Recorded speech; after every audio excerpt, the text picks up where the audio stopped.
क्या आप जानते हैं देश की खातिर जान देने वाले हसन खां मेवाती भारतीय इतिहास के पहले शहीद माने जाते हैं। हसन खां मेवाती ने देश के लिए अपनी रियासत को ख़त्म करने के साथ साथ अपनी 12,000 मेयो सेना के साथ शहीद हो गए थे।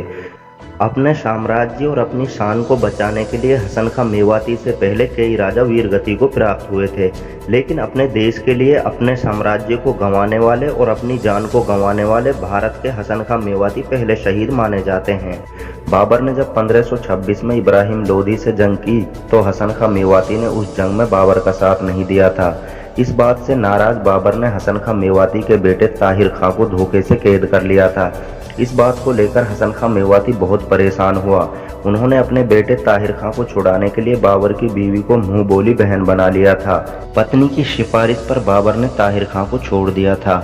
बाद में बाबर ने अपनी किताब तख्त-ए-बाबरी में लिखा कि हसन खां मेवाती के बेटे को रिहा करना मेरी जिंदगी की सबसे बड़ी भूल थी। पानीपत में इब्राहिम लोदी से मिलकर हराने वाले बाबर व राजपूत शासक राणा सांगा 1527 में खानवा के मैदान में एक दूसरे के विरुद्ध खड़े हो गए थे। खानवा के युद्ध से ठीक पहले बाबर ने हसन खां मेवाती को खत लिखकर बोला था कि मैं कलमा पढ़ने वालों में से हूँ और आप भी कलमा पढ़ने वाले हो, इसलिए खानवा के युद्ध में आप राणा सांगा के खिलाफ मेरा साथ दें। आपको ये जानकर हैरानी होगी कि हसन खां मेवाती ने खत के जवाब में लिखा कि बिल्कुल हम दोनों का संबंध कलमे से है, लेकिन मैं इस जंग में अपने वतन के साथ रहूंगा और राणा सांगा का साथ दूंगा। खानवा की इस लड़ाई में राणा सांगा के तीर लग गया था।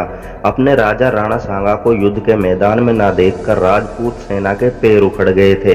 तभी हसन खां मेवाती ने जंग का चार्ज अपने हाथों में लेकर हमला कर दिया था। हसन खां मेवाती और उसकी सेना में लड़ने का इतना हौसला था कि बाबर ने अपनी किताब बाबरनामा के अंदर लिखा कि खानवा के युद्ध में जो मेयो कौम ने मेरे पसीने छुड़ाए वो दुनिया की किसी जंग में किसी भी कौम ने नहीं छुड़ाए। बहुत कम लोग जानते होंगे कि भारत में बारूदी तोप सबसे पहले बाबर ही लाया था। तोप का गोला सीने में लगने से मेवाती वीर सपूत 15 मार्च 1527 ईस्वी को शहीद हो गया था। खानवा की लड़ाई के बाद भारत में मुगल साम्राज्य स्थापित हो गया था।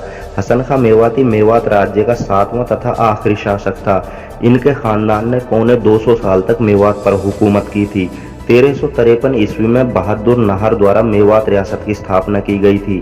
बहादुर नाहर हसन खां मेवाती का वंशज माना जाता है। आपको ये जानकर हैरानी होगी कि अकबरनामा के अंदर जिन 4 सबसे ताकतवर योद्धाओं का वर्णन है उनमें से एक हसन खां मेवाती है। मेवात के इस बहादुर शासक को इतिहास के पन्नों पर कोई खास जगह नहीं दी गई। कुछ सोशल वर्कर्स के प्रयासों के बावजूद इनकी याद को ताज़ा करने के लिए नुहू में शहीद हसन खां मेडिकल कॉलेज का निर्माण कराया गया। वहीं अलवर के अंदर इसके नाम से एक म्यूजियम तैयार हो रहा है। हसन खां मेवाती की राजधानी अलवर हुआ करती थी। अलवर के उत्तर पश्चिम अरावली पर्वत श्रृंखला की एक चोटी पर हसन खां मेवाती ने एक मजबूत किले का निर्माण कराया था। इस किले की ऊंचाई तकरीबन 1000 फीट है। इस किले की लंबाई तकरीबन 3 मील व चौड़ाई 1 मील है। उनके किले में 15 बड़ी व 52 छोटी बुर्जियां हैं। यह किला बालाय किला के नाम से प्रसिद्ध है।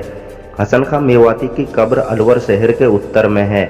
यहाँ एक यादगार छतरी बनवाई गई थी, लेकिन 1947 के उपद्रवियों द्वारा वो छतरी तोड़ दी गई थी।